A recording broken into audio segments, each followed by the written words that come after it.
माता दी बंधुओं, आज पढ़ेंगे दूसरा अध्याय जो दुर्गा सप्तशती का महत्वपूर्ण अध्याय है। इसके पहले के सारे वीडियो पार्ट्स अपलोडेड है, आप माता रानी को स्मरण और ध्यान कर सकते हैं। तो इस दूसरे अध्याय में देवताओं के तेज से देवी का प्रादुर्भाव हुआ और महिषासुर की सेना का वध होता है। पहले विनियोग और ध्यान करते हैं, उसके पश्चात पूरा अध्याय प्रारंभ होता है। ओम। मध्यम चरित्र के विष्णु ऋषि, महालक्ष्मी देवता, उष्णिक छंद, शाकंभरी शक्ति, दुर्गा बीज, वायु तत्व और यजुर्वेद स्वरूप है। श्री महालक्ष्मी की प्रसन्नता के लिए मध्यम चरित्र के पाठ में इसका विनियोग है। इसके बाद माता का ध्यान कर लेते हैं। मैं कमल के आसन पर बैठी हुई प्रसन्न मुख वाली महिषासुर मर्दिनी भगवती लक्ष्मी का भजन करती हूँ, जो अपने हाथों में अक्षरमाला, फरसा, गदा, वाण, बाण, वज्र, पद्य, धनुष, कुंडिका, दंड, शक्ति, खड्ग, ढाल, शंख, घंटा, मधुपात्र, शूल, पाश और चक्र धारण करती हैं। ऋषि कहते हैं, पूर्व काल में देवताओं और असुरों में पूरे 100 वर्षों तक घोर संग्राम हुआ। उनमें असुरों का स्वामी महिषासुर था और देवताओं के नायक इंद्र थे। उस युद्ध में देवताओं की सेना महाबली असुरों से परास्त हो गई। संपूर्ण देवताओं को जीतकर महिषासुर इंद्र बन बैठा। तब पराजित देवता प्रजापति ब्रह्मा जी को आगे करके उस स्थान पर गए जहां भगवान शंकर और विष्णु विराजमान थे।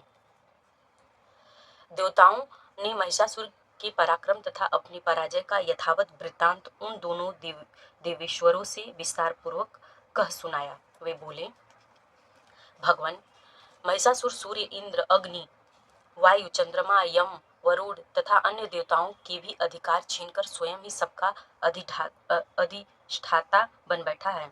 उस दुरात्मा महिष ने समस्त देवताओं को स्वर्ग से निकाल दिया है। अब वे मनुष्यों की भांति पृथ्वी पर विचरते हैं। दैत्यों की यह सारी करतूत हमने आप लोगों से कह सुनाई। अब हम आपकी ही शरण में आए हैं, उसके वध का कोई उपाय सोचिए।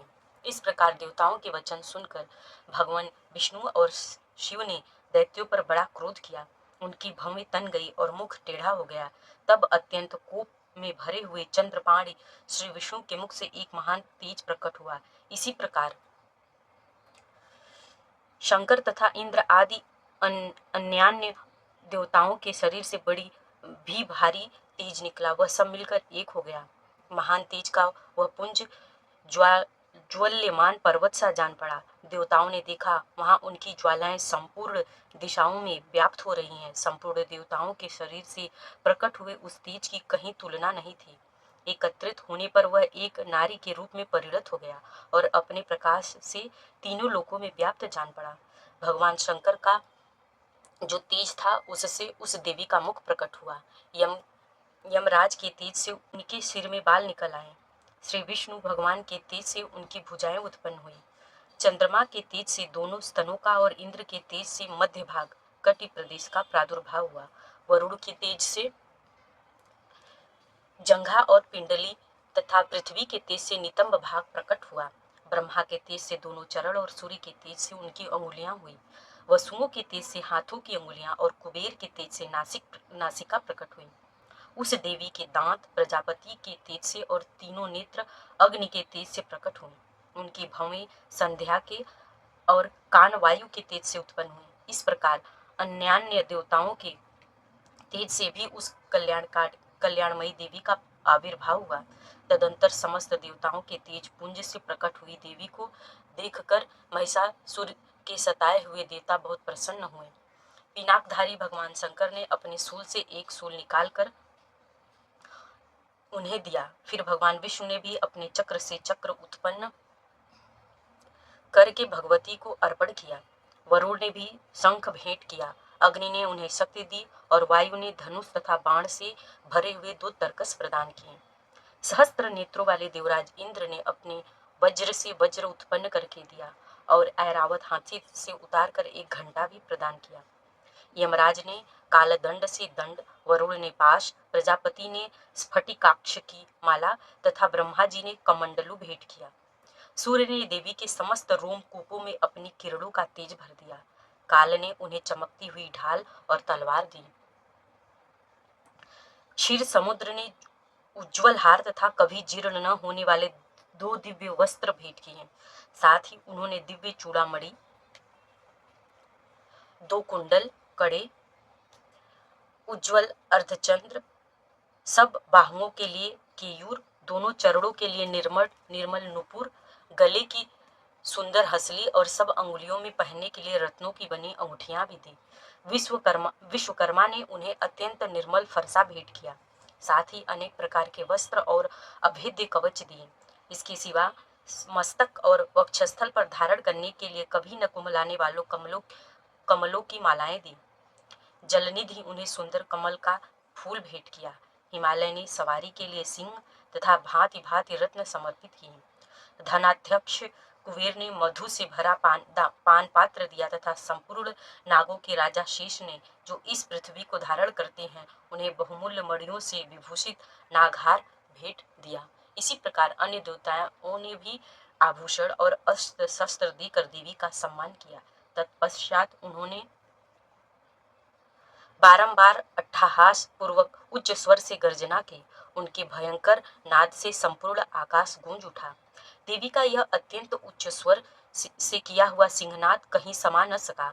आकाश उनके सामने लघु प्रतीत होने लगा। उससे बड़ी जोर की प्रतिध्वनि हुई, जिससे संपूर्ण विश्व में हलचल मच गई और समुद्र कांप उठे। पृथ्वी डोलने लगी और समस्त पर्वत हिलने लगा। उस समय देवताओं ने अत्यंत प्रसन्नता के साथ सिंहवाहिनी भवानी से कहा, देवी तुम्हारी जय हो। साथ ही महर्षियों ने भक्ति भाव से विनम्र होकर उनका स्तवन किया। संपूर्ण त्रिलोकों को क्षोभग्रस्त देकर दैत्यगण अपनी समस्त सेना को कवच आदि से सुसज्जित कर हाथों में हथियार ले सहसा उठ खड़े हो गए। उस समय महिषासुर ने बड़े क्रोध में आकर कहा, यह क्या हो रहा है। फिर वह संपूर्ण असुरों से घिरकर उस सिंहनाद की ओर लक्ष्य करके दौड़ा और आगे पहुंचकर उसने देवी को देखा, जो अपनी प्रभा से तीनों लोगों को प्रकाशित कर रही थी।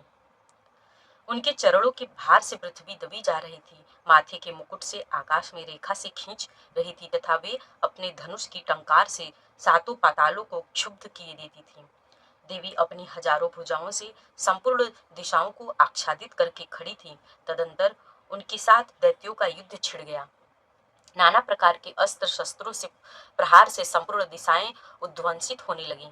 चक्षुर नामक महान असुर महिषासुर का सेनानायक था। वह देवी के साथ युद्ध करने लगा। अन्य दैत्यों की चतुरंगिनी सेना साथ लेकर चामर भी लड़ने लगा। 60,000 रथियों के साथ आकर उदग्र नामक महादैत्य ने लोहा लिया। 1 करोड़ रथियों को साथ लेकर महाहनु नामक दैत्य युद्ध करने लगा। जिसके रोए तलवार के समान तीखे थे, वह असिलोमा नामक महादैत्य 5 करोड़ रथी सैनिकों सहित युद्ध में आ डटा। 60 लाख रथियों से घिरा हुआ बाष्कल नामक दैत्य भी उस युद्ध भूमि में लड़ने लगा। परिवारित नामक राक्षस हाथी सवार और घुड़सवारों के अनेक दलों तथा 1 करोड़ रथियों की सेना लेकर युद्ध करने लगा। बिडाल नामक दैत्य 5 अरब रथियों से घिरकर लोहा लेने लगा। इनके अतिरिक्त और भी हजारों महादैत्य रथ, हाथी और घोड़ों की सेना साथ लेकर महादेवी के साथ युद्ध करने लगे। स्वयं महिषासुर उस रणभूमि में कोटि कोटि सहस्त्र रथ, हाथी और घोड़ों की सेनाओं से घिरा हुआ खड़ा था। वे दैत्य देवी के साथ तोमर, भिंदीपाल, शक्ति, मूसल, खड्ग, परशु और पट्टिश आदि अस्त्र शस्त्रों का प्रहार करते हुए युद्ध कर रहे थे। कुछ दैत्यों ने उन पर शक्ति का प्रहार किया, कुछ लोगों ने पाश फेंके तथा कुछ दूसरे दैत्यों ने खड्ग प्रहार करके देवी को मार डालने का उद्योग किया। देवी भी क्रोध में भरकर खेल खेल में ही अपने अस्त्र शस्त्रों की वर्षा करके दैत्यों की समस्त अस्त्र शस्त्र काट डाले। उनके मुख पर परिश्रम या थकावट रंज मात्र भी चिन्हित नहीं था। देवता और ऋषि उनकी स्तुति करते थे और वे भगवती परमेश्वरी दैत्यों के शरीरों पर अस्त्र शस्त्रों की वर्षा करती रही। देवी का वाहन सिंह भी क्रोध में भरकर गर्दन के बालों को हिलाते हुए असुरों की सेना में इस प्रकार विचरने लगा, मानो वनों में दानव नल पैदा फैल रहा हो। रणभूमि में दैत्यों के साथ युद्ध करती हुई अम्बिका देवी ने जितने निश्वास छोड़े, वे सभी तत्काल सैकड़ों हजारों गणों के रूप में प्रकट हो गए और परशु, भिंदीपाल, खड्ग तथा पट्टिस आदि अस्त्रों द्वारा असुरों का सामना करने लगे। देवी की शक्ति से बढ़े हुए वे गण असुरों का नाश करते हुए नगाड़ा और शंख आदि बाजे बजाने लगे। उस संग्राम महोत्सव में कितने ही गढ़ मृदंग बजा रहे थे। तदंतर देवी ने त्रिशूल से, गदा से, शक्ति की वर्षा से और खड्ग आदि से सैकड़ों महादैत्यों का संहार कर डाला।